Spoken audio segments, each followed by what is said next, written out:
우리 옆에 있는 분들 한번 격려하십니다. 참 잘 나오셨습니다.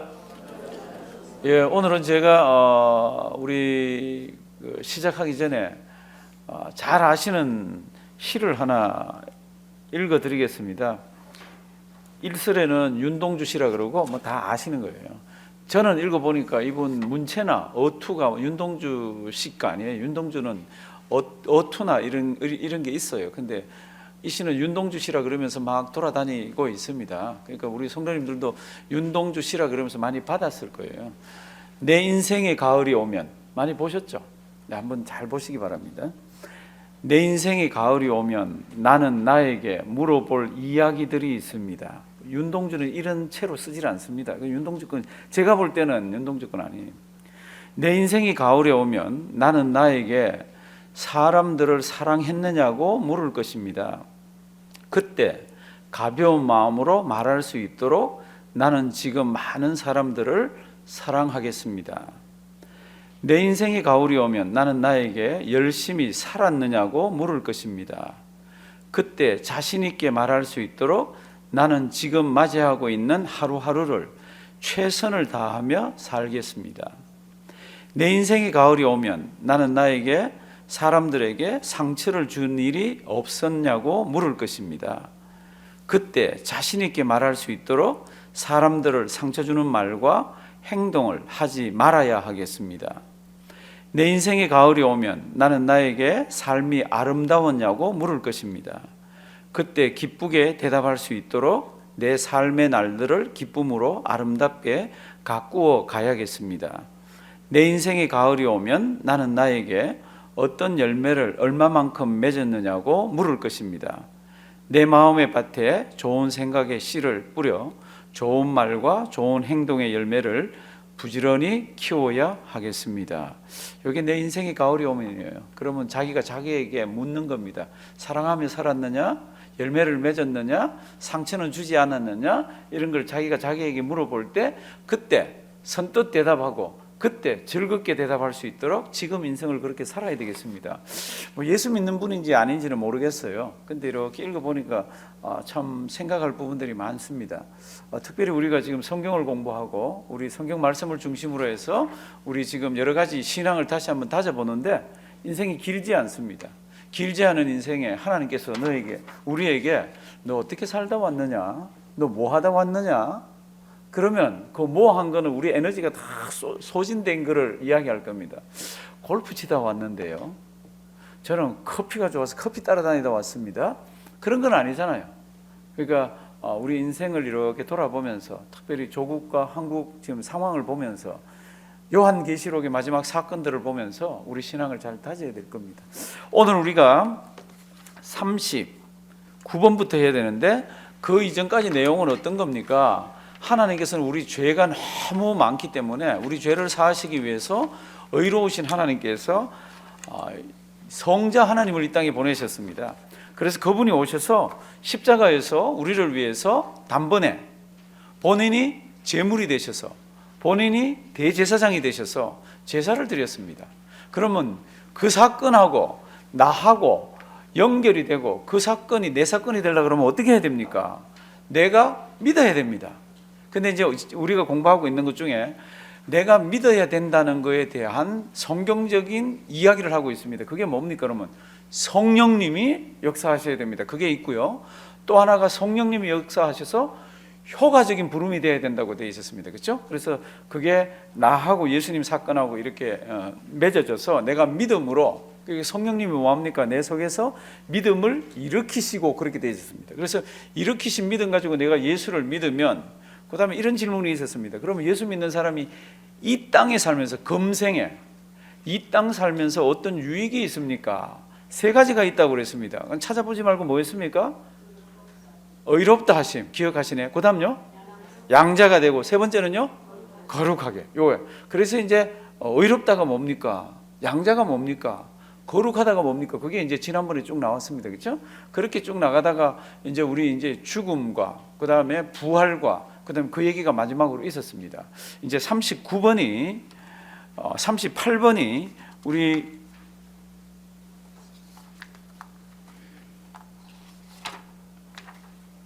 8번이 부활 이야기였습니다. 신자가 부활할 때 그리스도에게서 받는 유익이 뭡니까? 이런 질문이 38번이었는데 신자가 부활할 때 영광 중에 뭐라고요? 일으킴을 받고, 그 다음에 우리 주님이 마지막 오실 때는 심판주로 오시잖아요. 심판날에 공적 인정을 받는 것과 어떻게 해요? 죄 없다. 우리는 인생을 살면 죄가 있잖아요. 그런데 마지막 시대에 마지막 죽을 때 우리가 완전히 성화되는 그런 마지막 죄 없다함을 받고 또 완전히 복되게 되어 뭐라고요? 영원토록 하나님을 온전히 즐거워하는 것입니다. 이때가 언제입니까? 부활할 때라는 겁니다. 부활할 때. 이제 오늘 39번. 지금부터 이제 이 세상을 사는 사람의 의무가 등장합니다. 하나님께서는 이거를 굉장히 무겁게 다루세요. 예수 믿으면 되지 무슨 의무가 천만에요. 예수 믿으면 반드시 이게 똑 붙어가지고 그걸 반드시 하게 되어 있습니다. 그리고 지켜야 되게 되어 있습니다. 오늘 그 뒤에 다 받으셨죠? 오늘 2페이지가 나갔는데, 예, 못 받으신 분들은 뒤에 좀 받으시고. 39번 지난주 겁니다. 39번은 지난주에 드린 거예요. 39번 제가 질문하고요, 한번 대답해 주시기 바랍니다. 제가 질문하고 대답해 주시기 바랍니다. 하나님께서 사람에게 요구하시는 의무는 무엇인가?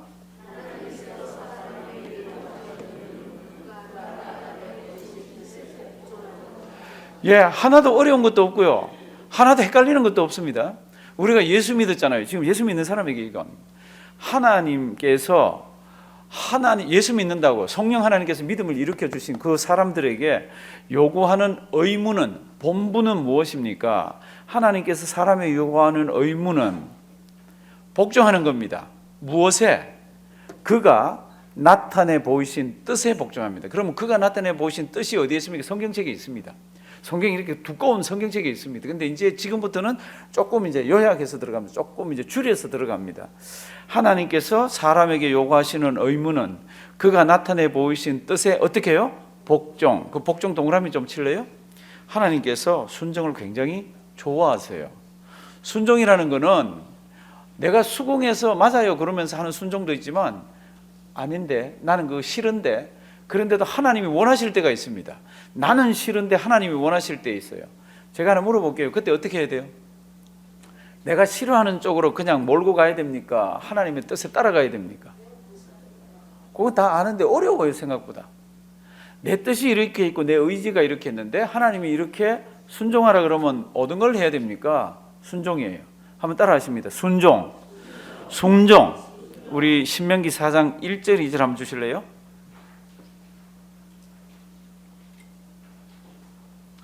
제가 느끼기에는 지금 따뜻함이 도가 넘어가는 것 같아서. 안 춥죠? 추우면 제가 틀어드리기 지금 히터를 껐습니다. 예, 아마 끄는 게 좋을 것 같아서 제가 껐습니다. 신명기 4장 1절 2절 한번 다 같이 한번 읽어보실까요? 이스라엘아, 이제 내가 너희에게 가르치는 규례와 법도를 듣고 준행하라. 그리하면 너희가 살 것이요 너희의 열조의 하나님 여호와께서 너희에게 주시는 땅에 들어가서 그것을 얻게 되리라. 내가 너희에게 명하는 말을 너희는 가감하지 말고 내가 너희에게 명하는 너희 하나님 여호와의 명령을 지키라. 아멘. 명령 지키는 게 순종이잖아요. 규례와 법도를 듣고 준행하라. 순종이고, 하나님께서 우리에게 원하시는 거는요, 복잡하지가 않아요. 힘든 게 아니에요.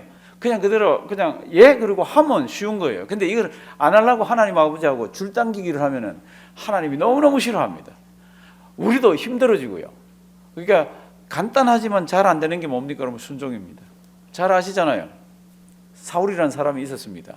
하나님께서 진노하시잖아요. 왜 진노합니까? 그분이 순종을 잘 안 하더라고요.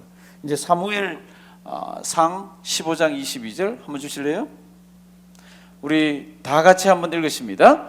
사무엘이 가로되 여호와께서 번제와 다른 제사를 그 목소리 순종하는 것을 좋아하심같이 좋아하시겠나이까? 순종이 제사보다 낫고 듣는 것이 수당의 기름보다 나으니. 아멘. 제가 이 말씀을 설명할 때는 늘 이 말씀을 드립니다. 제사요, 굉장히 중요한 겁니다. 제사 성경 보면요, 왜 제사 제도를 주셨습니까?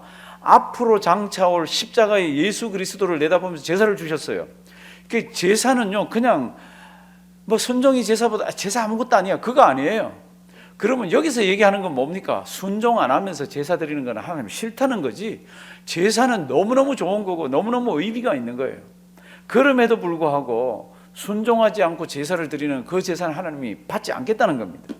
그러니까 앞부분은 복잡하면 뒤에 것만 외우십니다. 순종이 제사보다 낫고, 요것만 잘 요거 기억하시기 바랍니다. 한번 읽으실까요? 요거만요. 시작. 순종이 제사보다 낫고. 아멘. 순종이 제사보다 낫고. 옆에 있는 분들 한번 격려하시고 한번 합니다. 순종이 제사보다 낫답니다. 절대로 제사를 내려보시면 안 됩니다. 구약에 나오는 제사는 예수 그리스도예요. 아무리 예수 그리스도 잘 믿는다 그래도 순종 안 하면서 예수 그리스도 붙들고 아무 의미가 없다는 거예요. 신약으로 해석을 하면. 근데 많은 분들이 이 성경을 가지고 구약의 제사 제도를 하천치 별것 아닌 거로 여깁니다. 아니에요. 순종 없는 제사는 하나님이 아주 경멸하시고 싫어하십니다. 마찬가지예요. 순종 없는 예수 믿는 믿음요, 하나님께서 진짜 냄새난다 그럽니다. 추하다고 그럽니다. 잘 기억하시기 바랍니다. 저를 한번 따라 하십니다. 순종이 제사보다 낫습니다. 하나님 말씀이 딱 오면 내 거하고 이렇게 배치되고 맞지 않을 때는 어떻게 해야 됩니까? 그냥 알겠습니다. 이게 좋습니다. 왜요? 하나님의 지혜는 우리하고 비할 바가 아니잖아요.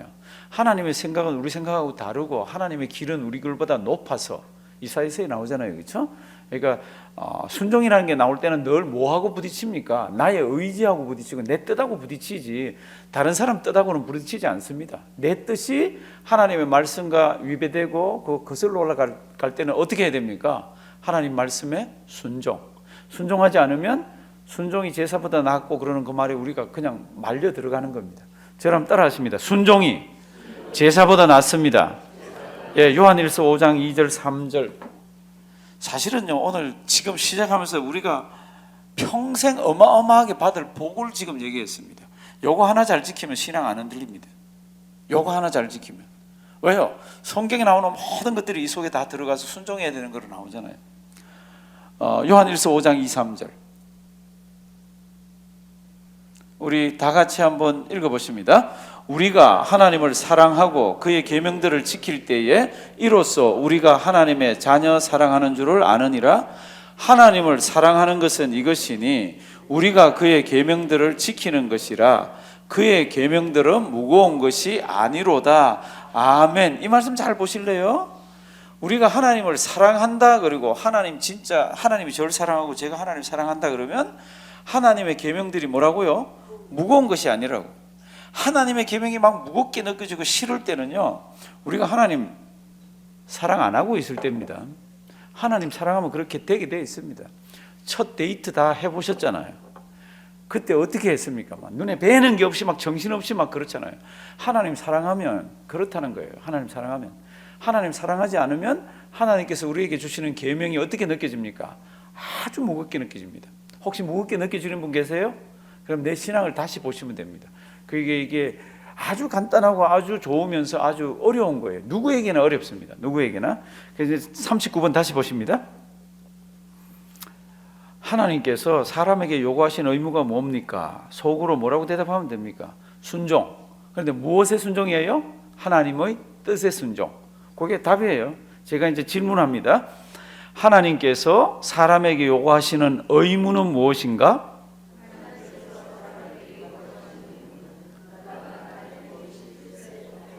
아멘. 그가 나타내 보이신 뜻에 복종하는 겁니다. 크게는 성경이고 조금 좁게 얘기하면 지금부터 이제 들어갑니다. 이제 40번.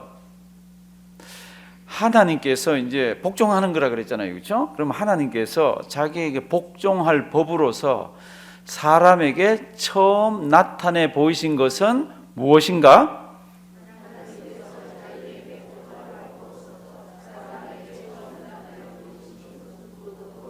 예, 하나님께서 자기에게 복종할 법으로서 사람에게 처음 나타내 보이신 것은 도덕법이다. 도덕법이 뭡니까?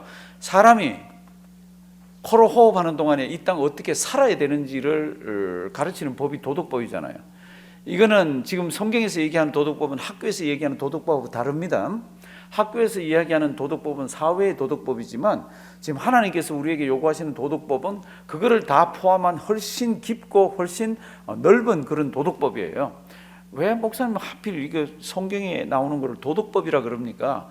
옛날부터 신앙의 선배들이 그렇게 표현을 했습니다. 옛날부터 신앙의 선배들이. 그럼 도덕법이 뭡니까? 그럴 때 이제 들어가기 시작하잖아요.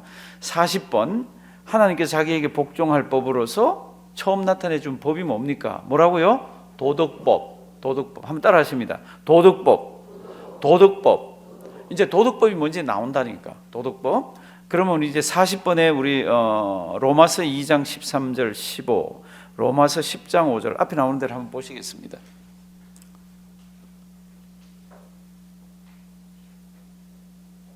로마서, 하나님 앞에서는 율법을 듣는 자가 의인이 아니요 오직 율법을 행하는 자라야 의롭다 하심을 얻으리니. 율법 없는 이방인이 할 때 이 율법들이 다 뭡니까? 그럴 때 하나님께서 우리에게 주신 도덕법이라는 겁니다. 이 세상을 그렇게 살아가고 순종하면서 살아가야 되는 거. 우리 14절 다 같이 한번 읽으실까요? 율법 없는 이방인이 본성으로 율법의 일을 행할 때는 이 사람은 율법이 없어도 자기가 자기에게 율법이 되나니. 율법이 없는 사람인데 이방인이 율법 있는 사람보다 율법을 양심에 의해서 더 잘 지키는 사람들이 있습니다. 그 사람들은 자기 양심이 율법이 돼서 지키는 겁니다. 15절 이렇게 되어 있습니다. 15절 다 같이 한번 읽습니다. 이런 이들은 그 양심이 증거가 되어 그 생각들이 서로 혹은 송사하며 혹은 변명하여 그 마음에 새긴 율법의 행위를 나타내느니라. 그러니까 율법은 다 지켜야 되는 거로 되어 있습니다. 이거 하나는 아시잖아요. 율법 지켜서 구원받는 건 아니잖아요. 그리고 구원받은 백성은 하나님의 뜻이 무엇인지 따라가면서 지켜야 될 때 하나님의 뜻이 어디에 나타나 있습니까? 이런 법에 나타나 있다는 겁니다. 이제 로마서 10장 5절 우리 다 같이 한번 읽으십니다. 모세가 기록하되 율법으로 말미암는 의를 행하는 사람은 그 의로 살리라 하였거니와. 아멘. 율법으로 말미암는 의를 행하는 사람은 그 의로 삽니다. 근데 이걸 다 못 지켜서 그렇지.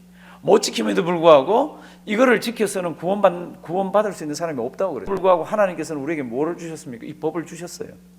평생 지키라고 주셨습니다. 지금 그 얘기를 합니다. 하나님이 그 법을 주셨을 때 우리는 그 법에 대해서 어떻게 해야 됩니까? 복종해야 됩니다. 이제 41번 지금부터 이제 다 아는 이야기로 들어갑니다. 41번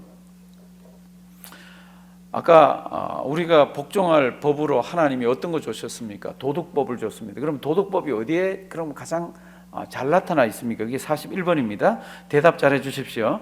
이 도덕법은 어디에 요약되어 있는가?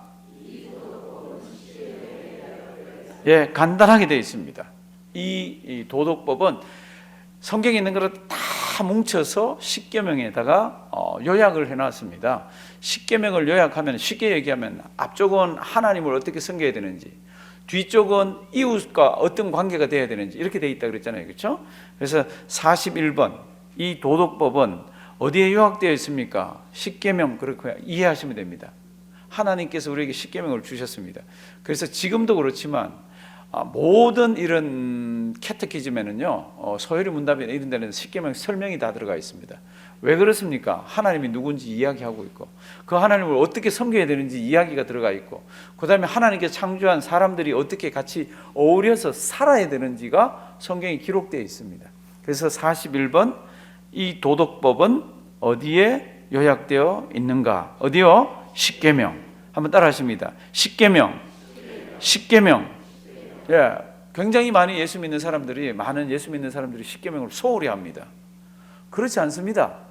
십계명 이렇게 잘 보시면 성경에 들어서 하나님께서 우리에게 요구하시는 것들이 조목조목 이렇게 들어가 있습니다. 조목조목. 우리 성경 말씀 41번 성경 말씀 신명기 4장 13절 마태복음 17장 19절 먼저 한번 보시겠습니다.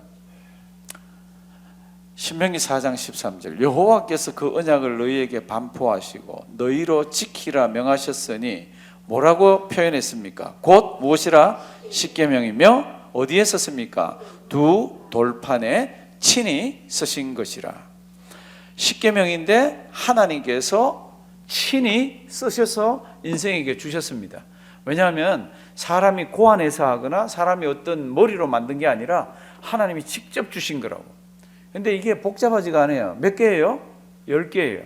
이게 100개 그러면 외우라 그럴 때 어려울 텐데 11개 그러면 어려울 텐데 몇 개라고요? 10개입니다. 10개. 10개. 10개 지키기 어렵습니까? 쉽습니까? 하나님 사랑하면 쉬워요. 굉장히 간단해요. 하나님 사랑하면 쉬워요.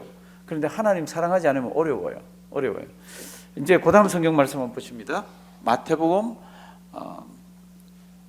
19장 17절 19절. 이 말씀을 왜 먼저 이렇게 찾았냐면 십계명에 대한 설명이 조금 있습니다.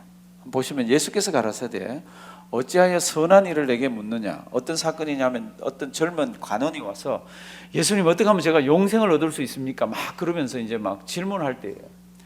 선한 이는 오직 한 분이시라. 네가 생명에 들어가려면 무엇이라고요? 계명들을 지키라. 계명 다 지키면 들어갑니까? 이론적으로는 들어갑니다. 근데 다 지킬 인생이 없다고 성경은 잘라 이야기합니다. 그럼에도 불구하고 예수 믿는 사람들은 구원받기 위해서 지키는 게 아니라 예수를 믿기 때문에 하나님이 지키라고 그럽니다. 그럼 어느 계명 지켜야 되죠? 이렇게 묻습니다. 예수께서 가라사대 뭐라 그랬습니까? 살인하지 말라, 간음하지 말라, 도적질하지 말라, 거짓증거하지 말라. 이게 뒷부분에 나오는 거잖아요. 내 부모를 공경하라, 내 이웃을 내 몸과 같이 사랑하라 하신 것이니라. 이걸 다 지키면 내가 생명에 들어간다는 겁니다. 로마서를 보시면 이거를 다 지킬 인생이 없습니다. 그럼에도 불구하고 사람들은 이걸 어떻게 해야 됩니까? 하나님이 우리에게 주신 법이라 우리는 십자가를 통해서 구원받은 백성이기 때문에 이걸 지켜야 됩니다. 이걸 지켜서 구원받는 게 아니라 구원받은 백성이기 때문에 이걸 지켜야 됩니다. 왜요? 이 속에 하나님의 뜻이 다 들어가 있기 때문입니다. 첫째는 하나님, 둘째는 사람에 대한 얘기. 이 십계명 얘기하면 그 둘밖에 안 나옵니다. 십계명 얘기하면서는 국가나 뭐 이런 것들은 다음이에요. 가장 중요한 게 하나님. 또 그만큼 중요한 게 뭡니까? 내 주위에 있는 사람들, 그들 속에 얽혀서 어떻게 사는가. 그게 십계명의 내용들입니다. 그 다음에 이제 42번은 십계명이라 그랬는데 그걸 요약하면 어떻게 되는 겁니까? 우리 지금부터는 이제 말들도 길어지기도 하고요. 이제 막 그렇습니다. 특별히 이제 십계명 들어가서 이제 막 설명하는 데는 막 말들이 깁니다. 그래도 다 아는 내용이에요. 한번 보십니다. 제가 질문하고 대답하십니다.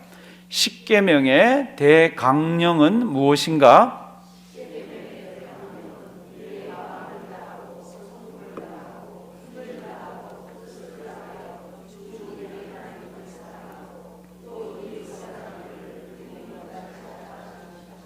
아멘. 혹시 대통령 선거가 내 뜻대로 안 돼가지고 마음이 슬픈 분 계세요?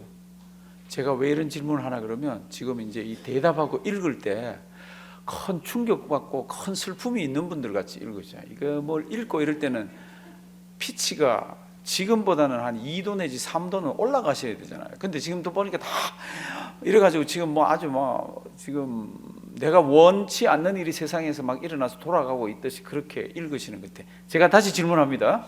그리고 읽으실 때 아주 분명하게 내 거로서 이렇게 읽어주시기 바랍니다. 십계명의 대강령은 무엇인가?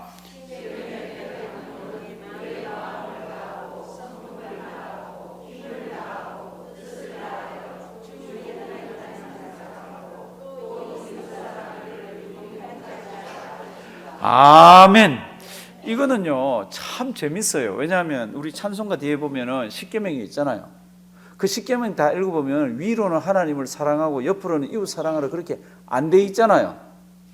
어느 날 예수님에게 이 율법 박사가 왔습니다. 율법 박사가 와가지고 예수님한테 예수님 제일 큰 계명이 뭐예요? 이제 이렇게 묻는 거예요. 10개가 있잖아요.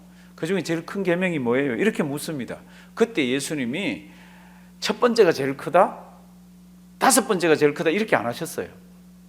이거를 2개로 딱 줄여가지고 첫째는 하나님을 사랑하라는 겁니다. 내 마음과 뜻과 정성과 힘과 다 해서 하나님을 사랑하고, 둘째는 내 이웃을 뭐처럼? 내 몸처럼 사랑하라. 이거 2개를 딱 줄여주는 겁니다.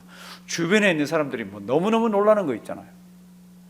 그 율법을 연구하는 사람은 예수님 율법 중에 큰 게 뭐예요? 그러면 10개 중에 큰 거 딱 이렇게 얘기하라는 거잖아요. 근데 우리 주님이 이렇게 딱 줄이시더라고.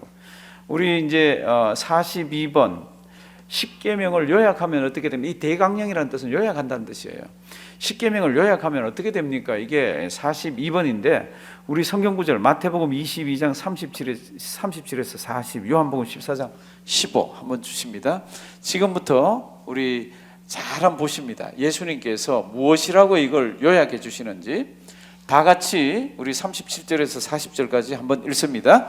예수께서 가라사대 내 마음을 다하고 목숨을 다하고 뜻을 다하여 주 너의 하나님을 사랑하라 하셨으니 이것이 크고 첫째 되는 계명이요 둘째는 그와 같으니 내 이웃을 내 몸과 같이 사랑하라 하셨으니 이 두 계명이 온 율법과 선지자의 강령이니라. 아멘. 온 율법 그리고 선지자들 다 요약해 보니까 구약에 나오는 하나님의 뜻을 다 요약해 보니까 첫째는 네 인격을 다해서 하나님을 사랑하고 둘째는 네 주위에 같이 살고 있는 이웃을 어떻게 해요? 사랑하라. 그런데 뭐처럼? 내 몸처럼 사랑하라. 쉬워요? 어려워요? 어렵습니다. 첫 번째는 표가 안 납니다. 그래서 첫 번째는 제가 목회하면서 보면 다 막 첫 번째는 아멘 아멘 하는데 두 번째는 아멘 하려니까 이게 표가 납니다. 두 번째 어려운 거 아시죠? 두 번째가 어려우면 두 번째는 첫 번째하고 같이 연관이 된 거 아시죠?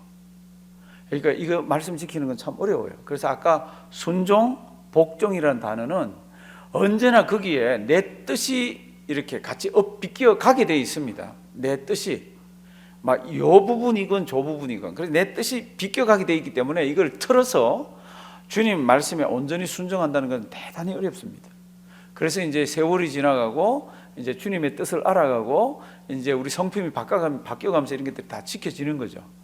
10계명을 요약하면 어떻게 됩니까? 위로는 하나님을 사랑하고 어떻게 사랑합니까? 마음과 뜻과 정성과 힘과 모든 것 다해서 사랑하고 옆으로는 하나님께서 우리에게 허락하신 이웃을 내 몸처럼 사랑하라 그랬는데 40절 이렇게 얘기합니다. 그게 성경 요약이라고 얘기를 합니다. 이 두 계명이 온 율법과 선지자의 요약 강령이니라. 사랑하시는 성도 여러분들, 이 마태복음 22장 37절에서 40절 나오는 이 주님의 말씀을 믿으시나요? 성경을 요약하면 하나님 사랑하라. 거기에서 끝나는 게 아니라 주변에 있는 사람도 사랑하라. 이렇게 되어 있습니다. 그러면서 뭐라 그럽니까? 이 두 계명이 10개도 아니에요. 이 두 계명이 온 율법과 선지자의 강령이니라. 그 다음 요한일서 말씀 보시면요, 이게 지키기 쉽습니까? 어렵습니까? 오늘 그 문제를 자꾸 얘기하잖아요. 요게 해결되면 쉬워요. 요게 해결 안 되면 어렵습니다. 그게 뭡니까? 우리 다 같이 요한복음 14장 15절 다 같이 읽습니다. 너희가 나를 사랑하면 나의 계명을 지키리라. 아멘. 지금 이 말씀 누가 했습니까? 예수님이 주신 우리 계명이에요. 물론 구약에도 이렇게 표현되어 있습니다. 그럼에도 불구하고 예수님이 십자가 지시면서 피 흘려 우리 대속의 제물로 되시는 그분이 말씀하실 때는 늘 새로운 거라 그랬습니다. 같은 구약에 이렇게 나오지만 그분이 뭐라 그럽니까? 너희가 나를 뭐하면? 사랑하면 나의 어떻게 해요? 계명을 지키리라. 너희가 나를 사랑하면 나의 계명을 지키리라. 그럼 나의 계명이 잘 안 지켜지고 있으면 뒤집어 보면 맞습니다. 덜 사랑하고 있습니다. 사랑하면 하게 돼 있다라고 이렇게 얘기를 하고 있습니다. 지금 이제 우리가 이제 10계명으로 이렇게 들어가는데요. 10계명을 요약하면 어떻게 됩니까? 두 개로 요약된다 그랬죠. 하나는 뭐요? 하나는 위로는 하나님 사랑. 어떻게 합니까? 그 이제 쭉 말들이 나왔고 다른 말로 하면 우리 온 인격을 다했습니다. 온 인격을 다해서 주님을 사랑하는 거고 두 번째는 뭡니까? 이웃을 사랑하는 겁니다. 어떻게 사랑합니까? 내 몸처럼 사랑합니다. 이게 사람 보셔서 알잖아요. 내 몸처럼 사랑이 되는 사람이 있고 안 되는 사람이 있잖아요. 근데 성경은 우리 어느 정도까지 나가라 그럽니까? 내가 좋아하는 사람 사랑하는 수준에서가 아니라 내가 싫어하는 사람까지도 사랑하더라고 얘기합니다. 그 얘기 나올 때는 늘 하나님이 이걸 우리에게 주시는 거 있잖아요. 내가 너를 위해서 죽어줬다는 그게 나오는 게 늘 있잖아요. 그렇죠? 사랑하시는 성도님들 이 말씀 많이 묵상하길 바랍니다. 한국에 요새 이런 말 들어보셨는지 이런 말 들어서 알면은 진짜 지금 그 땅에 가서 살아도 돼 마음대로. 지금 우리 여기서 오래 산 사람들 가서 살면 이방인 같잖아요. 한번 들어보세요. 이런 말: 혼밥, 혼술, 혼놀, 혼행, 혼클, 혼영. 이 다 뭐 같아요? 혼밥, 혼자 밥 먹는 사람. 같이 이제 너무너무 노는 거예요. 이제 같이 밥 먹으러 가니까 뭐 먹을래부터 시작해서 서로 이제 막 밀고 땡기고 하는 게 싫어가지고 나도 내 자유를 좀 누려야 되겠다 싶어서 혼자 가는 사람. 그다음 또 주변에 있는 사람들하고 잘 안 맞아서 나 혼자 가는 게 편해서 혼밥, 혼술은 알겠죠, 그렇죠? 하지 마세요. 이런 거는 혼자 술 먹는 거. 혼놀은 뭐 같아요? 혼자 노는 거. 그게 이제는 더 재밌다는 겁니다. 옛날에는 같이 놀아야 재밌는데 자꾸 부딪히고 막 이러니까. 혼행, 혼자 여행 갑니다. 그러면 혼자 살기 때문에 여행 가는 게 아니에요. 가족이 있는데도 이제는 혼자 여행 가는 사람들이 많이 생겼습니다. 그 사람들 이야기를 들어보면 이제는 좀 이렇게 툴툴 털고 혼자 다니고 싶대. 혼클, 혼자 클럽 가는 겁니다. 혼자 춤추러 가는 거예요. 옛날에 혼자 가는 게 부끄러워가지고 이렇게 막 떼지어서 가고 그랬잖아요. 혼영, 혼자 영화 보러 가는 거. 혼자로 시작되는 게 너무너무 많아가지고요. 혼자로 시작하는 것을 위한 상품들이 굉장히 많이 나와 있습니다. 왜 그렇습니까? 이게 이제 우리 시대에 이게 숙제라. 하나님은 뭐라 그랬습니까? 하나님 사랑하고 사람 사랑하는 게, 이 사람은 하나님 이미지가 가슴에 있잖아요. 하나님 사랑하는 게 마땅하고 그렇게 살아야 된다 그러는데 사람은 자꾸 거꾸로 가잖아요. 그 왜 거꾸로 갑니까? 이제는 성경의 위력이 점점 없어지고 하나님 말씀을 거스르는 시대로 들어왔습니다. 그 이런 시대에 하나님 우리에게 요구하는 게 뭡니까? 다시 한번 십계명 보라는 겁니다. 고루해 보이고 진부해 보이고 바보 같고 쪼다같이 보이지만 위로는 하나님 사랑하고 옆으로는 주위에 허락하신 사람들을 어떻게 해요? 사랑하라고 얘기합니다. 그런데 그냥 사랑이 아니라 어느 정도요? 내 몸처럼. 한번 따라 하십니다. 내 몸처럼. 내 몸처럼. 네, 이 두 가지 잘 지키길 바랍니다. 아까 순종이라는 단어부터 시작해서 우리가 하나님으로부터 받을 어마어마한 복의 통로를 하나님이 가르쳐 주셨어요. 그거 하면 달러를 준다, 사업이 잘 된다, 아이 잘 된다, 이런 얘기 아니에요. 성경에 하나님께서 우리에게 허락하신 그 어마어마한 이야기들이 우리 것이 되는 통로가 순종입니다. 그 순종하는 그 통로 가운데 우리에게 주신 게 뭡니까? 그럼 십계명이라 그러면서 그걸 요약하면은 하나님 사랑, 또 하나는 뭐예요? 사람 사랑이라고 얘기합니다. 지키기 쉽습니까? 어렵습니까? 2개밖에 안 되는데 뭐. 제가 2개밖에 안 되는데 뭐 그러면 쉬운 거죠. 근데 이걸 진짜 해보려고 그러면 이거 2개밖에 안 되기 때문에 이게 너무 어려운 거라. 너무 거기다가 각주를 달아가지고 내가 싫어하는 사람은 미워하고 이런 걸 달아놨으면 하나님이 이게 너무 쉬울 텐데, 이거는 저까지를 포함해서 모든 사람 다 얘기합니다. 이게 다 어렵기 때문에. 그런데 이걸 뛰어넘어야 되는 거 있잖아요. 하나님의 백성들은. 그리고 이 저녁에 와서 우리가 지금 뭐 이걸 뭐 건너뛰면서 이거 한 게 아니라 지금 이 순서대로 나가면서 몰아가는 게 이 부분이잖아요. 오늘 저녁 춥고 비바람 불고 집에서 그냥 쉬면서 커피 마시면서 뭐 드라마 하나 보면 얼마나 더 좋습니까? 그런데 이 딱딱한 내용을 우리가 보는 이유가 뭡니까? 성령님이 우리에게 이런 내용도 이렇게 보라고, 이런 내용도 잘 가슴에 집어넣고 지키라고. 지키면 하나님께서 은혜 주시겠다고, 지키면 하나님이 복 주시겠다고. 참 어려운 이야기들이지만은요, 이런 말씀 잘 보시기를 바랍니다. 41번 다시 보시면요, 하나님 우리에게 도덕법을 줬습니다.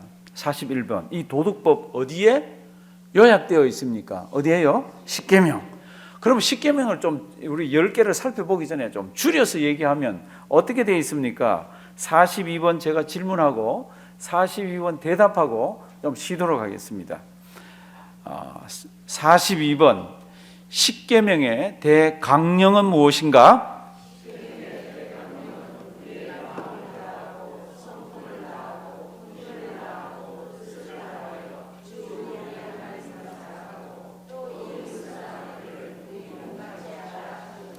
아멘. 우리의 마음을 다하고 성품을 다하고 힘을 다하고 뜻을 다해서 주님을 사랑했다면 그 다음에는 내 몸처럼 옆을 사랑하라. 이 2개만 지키면 성경을 다 이루었다고 얘기를 합니다. 성경을 다 이루었다고. 참 대단한 연결 고리들을 통해서 하나님이 우리에게, 주님이 우리에게 은혜를 주십니다. 이거 잘 이루셔서 하늘의 풍성한 은혜 많이 누리는 우리가 되기를 주님의 이름으로 부탁드립니다. 지금 저 뒤에 시계가 18분이에요. 그러니까 18분이니까 38분, 40분까지 쉬고 이제 뒤에 하겠습니다. 제가 기도드리겠습니다.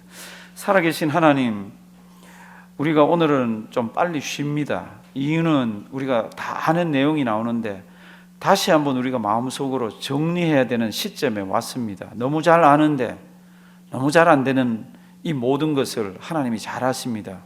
우리 각자가 다 힘이 드는, 지키기 힘든 그런 하나님의 말씀이고 내용입니다. 우리 커피 마시고 또 우리 주변에 있는 사람들과 대화를 나누면서 또 우리 자신을 잘 정리하게 하시고 또 우리를 또 하나님 아버지 앞에서 잘 돌보게 하시사 아름답게 이 내용과 말씀이 우리의 것이 되도록 도와주시옵소서.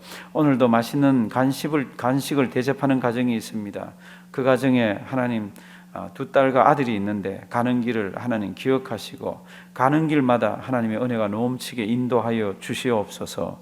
하시는 사업을 붙들어 주시고 하나님 힘들다고 하는 이때에도 주님의 은혜가 넘치게 도와주시옵소서. 우리는 귀한 것 먹고 또 힘내어서 서로 또 주님의 일을 격려하며 또 이 세상 또 아름답게 살아갈 수 있도록 주님의 은혜가 넘치게 도와주시옵소서. 귀한 시간 주심을 감사드리옵고 예수님의 이름으로 기도드리옵나이다. 아멘.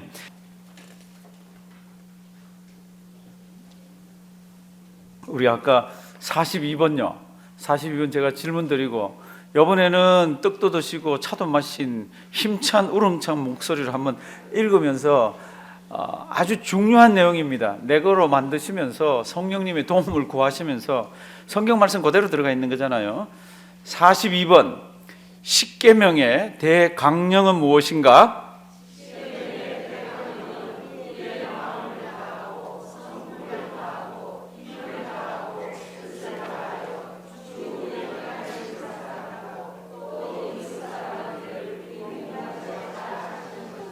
아멘. 그런 우리가 되기를 바랍니다. 43번 굉장히 중요한 것 중에 하나입니다. 십계명에 있으면요 그냥 제1은 제2만 이렇게 나가시면 안 돼요. 그 앞에 서문이 있습니다. 서문. 그 서문이 굉장히 중요합니다. 서문이 중요한 이유는 그 내용 때문에 그렇고, 그리고 그 십계명이 쓰여지던 당시에 그 고대 근동 지역에 서로 계약을 맺을 때에 그런 문구들이 들어가는 거예요. 근데 그 문구가 없으면 그 밑에 10개가 아무 의미가 없습니다. 소용이 없어요.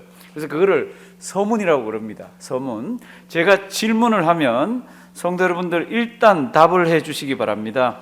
십계명의 서문은 무엇인가?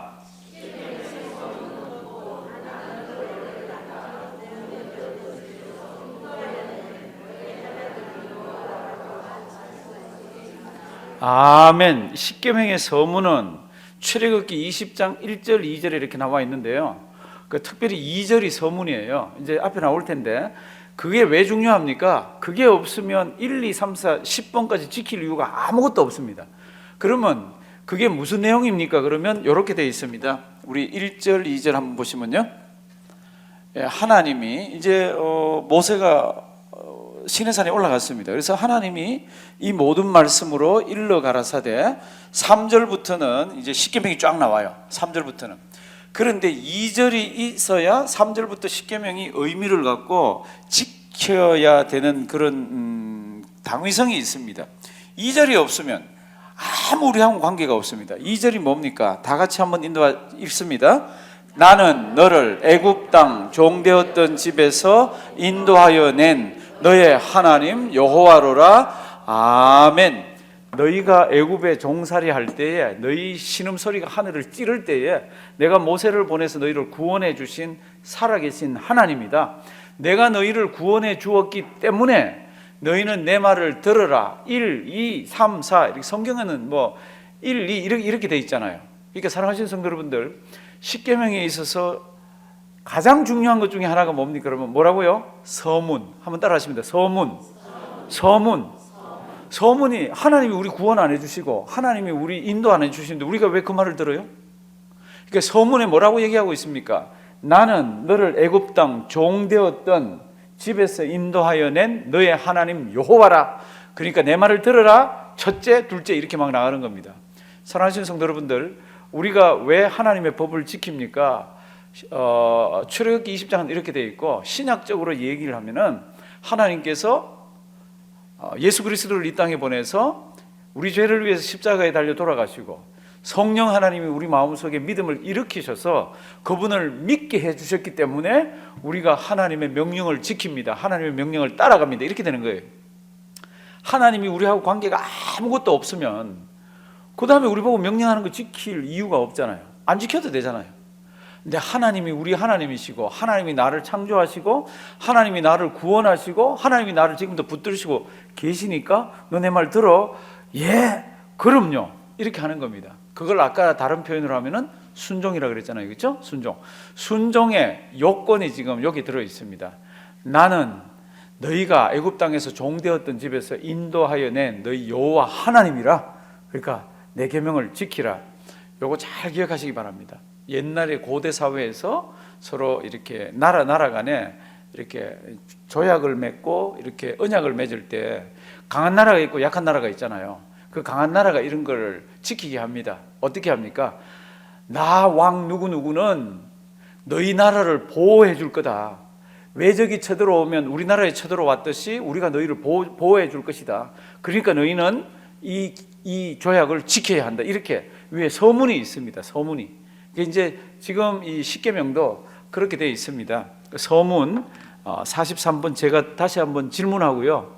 성도 여러분들 다시 한번 대답해 주시기 바랍니다. 우리 하나님이 우리를 구원하시고 지금도 인도하시고 우리를 붙들고 계시기 때문에 우리는 하나님 말을 듣잖아요. 그게 서문으로 들어가 있습니다.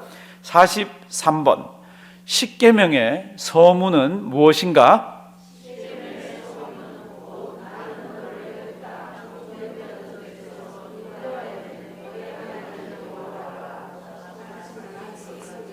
예, 나는 너를 애굽 땅 종되었던 집에서, 요즘 말로 하면 나는 내가 죄 속에 있을 때 진노의 자식으로 있을 때 너를 구원해 준 하나님 여호와다. 그러니까 내 계명을 지켜라. 이렇게 된다는 겁니다. 그래서 사랑하시는 성도님들, 하나님께서 우리에게 주신 계명은 어떻게 지켜야 됩니까? 무겁게 지켜야 돼요. 다 따라가시면서 내 의지하고는 반하지만 그걸 따라가는 자에게는 하나님께서 굉장한 복을 주세요. 굉장한 복을. 그러면 이제 44번 십계명에 이제 서문 우리가 이렇게 있었잖아요. 요 밑에 요거. 그러면 제가 질문을 합니다. 십계명의 서문이 우리에게 가르치는 것은 무엇인가?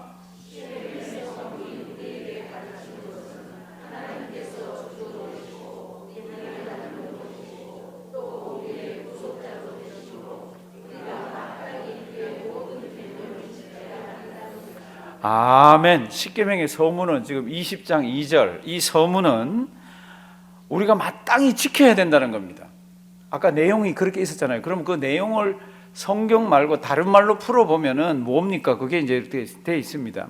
하나님께서 주도 되시고, Lord, 주도 되시고, 우리 하나님도 되시고, 또 우리의 구속자도 되심으로 우리가 마땅히 그의 모든 계명을 어떻게 해요? 지켜야.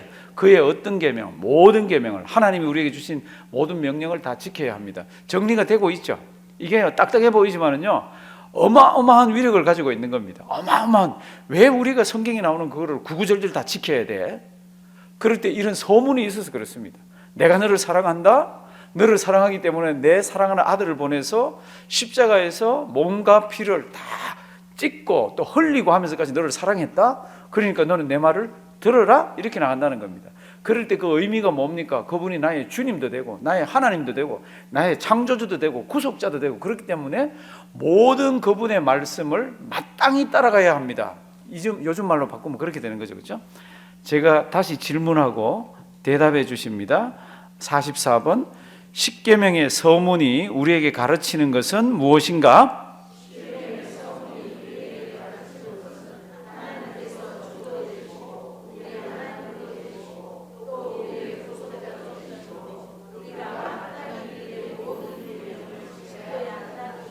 아멘. 옆에 있는 분들 하고 한번 격려 한번 하십니다. 우리는 마땅히 주님의 모든 계명을, 하나님의 모든 계명을 지켜야 합니다. 이렇게 한번 인사하시기 바랍니다. 예, 자꾸 이야기하면 우리 뇌가 잘 기억해서 선한 방향으로 우리를 끌고 갑니다. 그러니까 마땅히 모든 계명을 우리는 지켜야 합니다. 왜요? 하나님이 우리의 구원자도 되고 하나님이 우리의 주님도 되고 하나님이 우리의 하나님도 되시기 때문에 그렇습니다.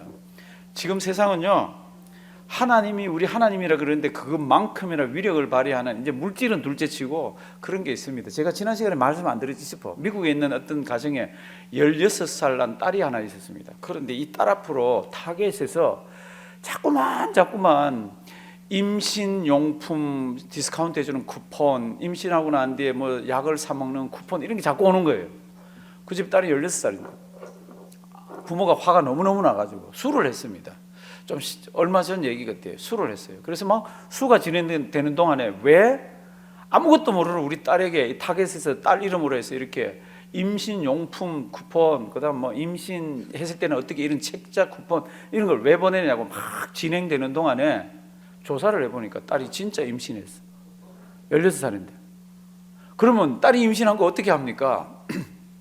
이 딸이 자기가 임신이 되니까 부모님한테는 얘기를 못하고 인터넷 들어가서 구글링이라 그런 거 있잖아요. 어디 가면 뭐 어떤 약을 싸게 사나, 이럴 때는 어떻게 하나, 임신에 관한 거를 몇 번 들어가서 접속을 한 거예요. 무섭습니다. 지금 접속을 하면요, 그걸 우리가 모르는 어떤 곳에 다 와치를 하고 있다고 그걸 다 이렇게 우리 모르게 이렇게 다 넘겨주는 거 있잖아요. 저 집에 있는 저 아이는 지금 여기에 관심이 있다고. 성도 여러분들 컴퓨터를 딱 켜가지고 유튜브나 어디 딱 들어가 보면요, 집집마다 뜨는 게 다릅니다. 집집마다.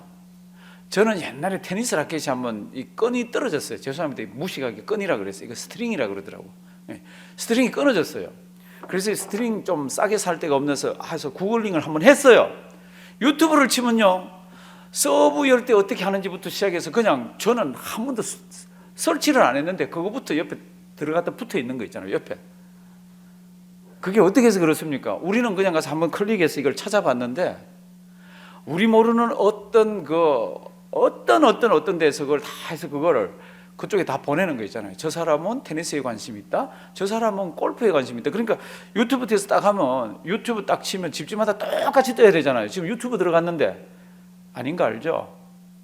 한번 해보세요. 그럼 부부간에도 한번, 와이프가 하던 유튜브에 들어가 보고 남편이 하던 유튜브 치면 유튜브 화면이 달라요.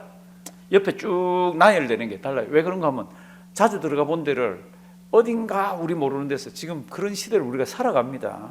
그런 시대를 우리가 살아가요. 조금만 뭐 놓칠 때도 다 아는, 마치 하나님 같아요. 하나님 같아요. 점점 하나님 섬기기가 어려워집니다. 이럴 때 우리가 뭐 보고 있습니까? 지금부터 한 3,400년 전에 하나님께서 모세에게 주신 십계명을 보고 있습니다. 왜 십계명을 지켜야 됩니까? 소문 때문에. 나는 너희가 종되었던 집 애굽 땅에서 너희를 인도하여 하나님 여호와라. 그러니까 내 말을 들으라. 이게 이제 서문에 들어 있습니다. 이제부터 1번 한번 보십니다. 45번 이제 다 아는 거예요. 성경 구절 먼저 한번 볼게요. 여호수아 24장 18절, 고린도전서 6장 19절 20절. 왜 우리가 하나님 말씀을 지킵니까에 관한 성경 구절들입니다. 여호와께서도 모든 백성 곧 이 땅에 거하던 아모리 사람을 우리 앞에서 쫓아내셨으므로, 하나님께서 이런 사람들을 쫓아내셨으므로 우리도 여호와를 어떻게 합니까? 섬깁니다. 여호와하고 우리하고 관계가 아무것도 없으면 섬길 이유가 없죠.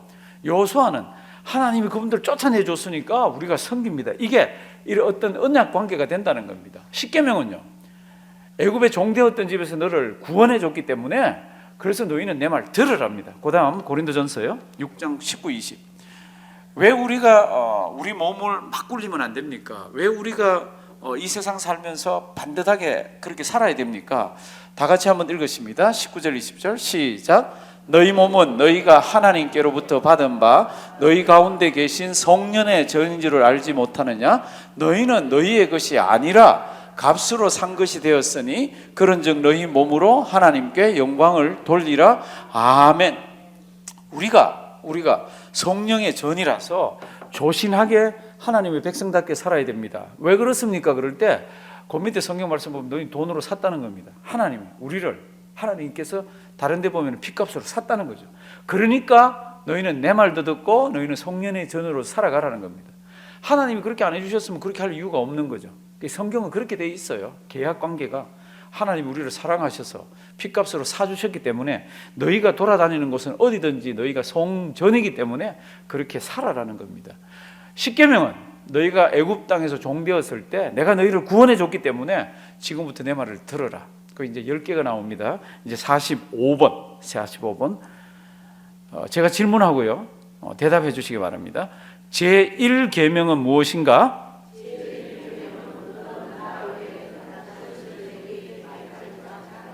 아멘. 제1계명이 뭡니까? 하나님 외에는 없다는 겁니다. 이 당시만 해도요, 얼마나 많은 우상이 있었는지 모릅니다. 로마 시대에는요, 30만 이상, 일본 사람들은 800만씩 그러고 있잖아요. 신이 얼마나 많은지 모릅니다. 그런데 우리는 그 중에 한 신만 섬깁니다. 그분의 이름이 뭡니까? 여호와 하나님.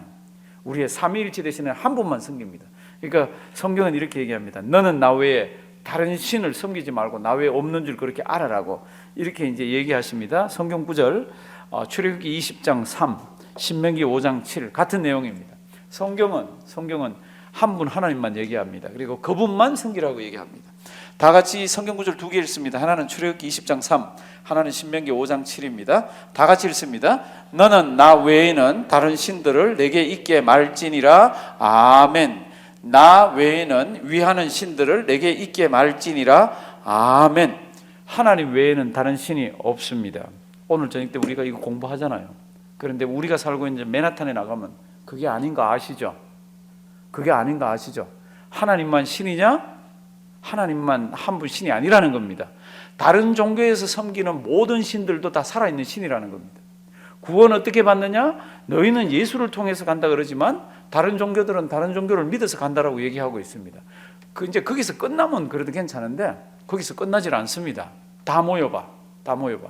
그래서 인터페이스라 그럽니다. 이제는 그런 모임 이렇게 하면은 이 목사, 성녀, 이마음 모든 사람들이 다 와서 함께 예배드리고 함께 이야기를 합니다. 뭐라고 얘기합니까? 신의 이름이 달라서 그렇지 다 같은 신이라는 겁니다.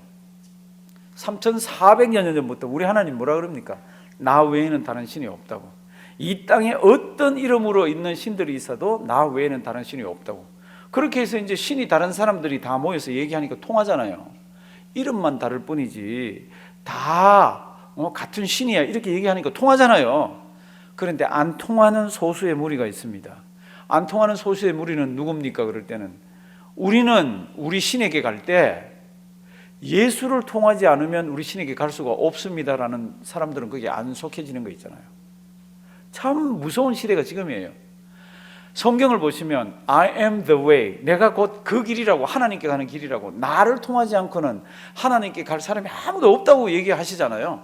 그러니까 그렇게 하는 데 가서 아니지, 예수 그리스도를 통해서만 가는 이분만 유일한 신이지 이렇게 하면서 예수가 딱 들어가면요 그 대화가 되질 않습니다. 그러니까 이런 사람들은 제외시키잖아요. 그러면서 뭐라 그럽니까? 저 사람들은 근본주의자다, 저 사람들은 대화가 되지 않는 사람이다 이렇게 하면서요 같이 대화를 하지 않습니다. 그리고 이제 그런 사람들이 점점 이제 그런 예수를 믿는 사람들이 이제 점점 소수화되어 갑니다. 소수화. 무슨 작업을 통해서 소수화되어져 갑니까? 그런 종교 통합이나 아니면 정치하는 사람들이 나와서 이제 성경에 위배되는 무언가를 이렇게 자꾸 만들어 놓기 시작하면서 교회가 어려워지면서 그 사람들이 소수로 가는 거 있잖아요. 사랑하시는 성도 여러분들, 그게 소수가 되건 그게 다수가 되건 예수 외에는 다른 길이 없잖아요. 그거는 우리 죽을 때까지 목숨을 걸어야 되고 우리 아이들이 가르쳐 줘야 됩니다.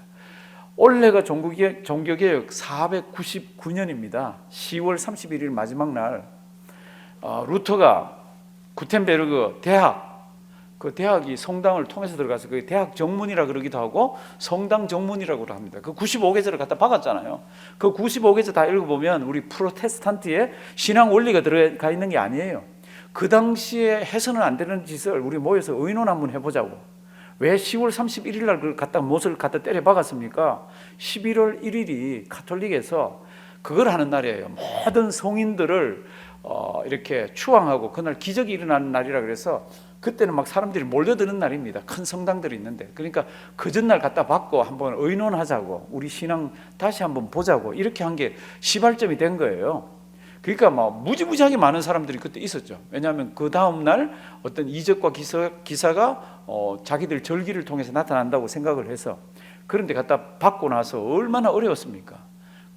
그 박으면서 루터 마음속에는 딱 하나예요. 오직 믿음이에요. 그 당시에 면죄부도 막 팔았잖아요. 돈 주면 이렇게 하는. 지금은 캐톨릭에서 그걸 다 반성을 했습니다. 근데 그 당시에, 그러니까 성경은 뭐라고 얘기합니까? 오직 믿음이에요. 제가 존경하는 깔뱅이라는 사람이 있습니다. 깔뱅이라는 사람 집에 가면 저는 아직 못 가봤습니다. 그냥 책만 이렇게 읽어보면 그 사람 집에 한 17세기경에 만든 판화가 있습니다. 판화의 제목은 성경의 무게예요. 불 한번 꺼주실래요? 앞에 나오는 거 잘 한번 보실래요? 우리 종교개혁자들이 목숨을 걸고 믿음으로 돌아가자, 오직 믿음, 성경으로 돌아가자, 그리고 오직 그리스도, 오직 은혜, 이런 것들을 막 내놨잖아요. 그렇죠? 내놓았는 그 시기가 조금 지나고 난 뒤에 이게 판화입니다. 판화인데 이 제목이 성경의 무게예요. 여기 성경책 하나가 딱 있습니다. 성경책? 그리고 여기는 그 당시가 상징되어지는 여러 가지들이 여기 있습니다. 캐톨릭에서 얘기하는 천국 열쇠도 여기 있고, 그 다음 요 마귀 새끼가 요걸 막 붙들어서 잡아 당기려고 막 내리고 있고, 집에 가셔서 성경의 무게 그리고 구글링 해보시면 요 그림이 나올 거예요. 여기는 종교개혁자들이 이렇게 있습니다. 여기는 뭐만 있습니까? 성경 한 권. 그리고 여기는 온갖 세상의 책들, 이런 것들을 하는데 이게 무게가 되질 않습니다. 감당하지 않습니다. 사랑하신 성도님들, 요 한 권의 성경에 목숨을 건 사람들이 이분들이잖아요. 성경으로 돌아가지 않으면 우리는 하나님 아버지 앞에서 중죄인들이라고, 성경으로 돌아가지 않으면 구원이 없다고, 오직 믿음으로만. 그러니까 이 판화를 이렇게 찍은 사람이 그걸 염두에 두고 우리에게는 오직 성경 한 권이면 된다는 겁니다. 그리고 성경의 내용대로만 살면 된다는 겁니다. 성경이 말하는 하나님만 섬기면 된다는 겁니다. 하나님이 이 땅에 보내주신 예수 그리스도만 가슴에 품고 그분 통해서 하나님께만 나가면 된다는 겁니다. 그 한 권의 비중이 다른 어떤 비중보다도, 여기 있는 요거 뭔지 알죠? 마귀 새끼가 요걸 막 잡아 내리려고 그럽니다. 막 무게를. 그리고 이 세상의 어떤 제도나 요거 잘 보시길 바랍니다. 우리가 왜 금요일 날 나와서 이런 딱딱한 내용을 가지고 이렇게 봅니까? 우리가 살지 않으면 우리 죽어요. 제가 오늘 아침에도 말씀을 드렸는데, 제가 우리 교회 시간에도 누누이 말씀드렸습니다. 비행기 사고 나면은 산소 마스크가 내려올 때 누구부터 깨라 그랬습니까? 건강한 사람부터, 성인부터. 왜 그런가 제가 봤더니 고개 내려와서 고개 끼지 않으면 그 비행기에 산소가 없어지는 게 15초에서 20초래요. 길지도 않아요.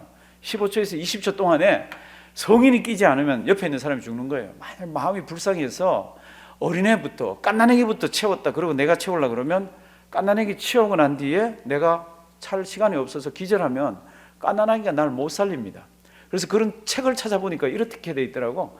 갓난아기는 기절했다가도 채워주면 살아난다는 겁니다. 기절해도 죽지는 않는다는 거예요. 근데 네가 기절하면 다 죽는다는 거예요. 네가 기절하면.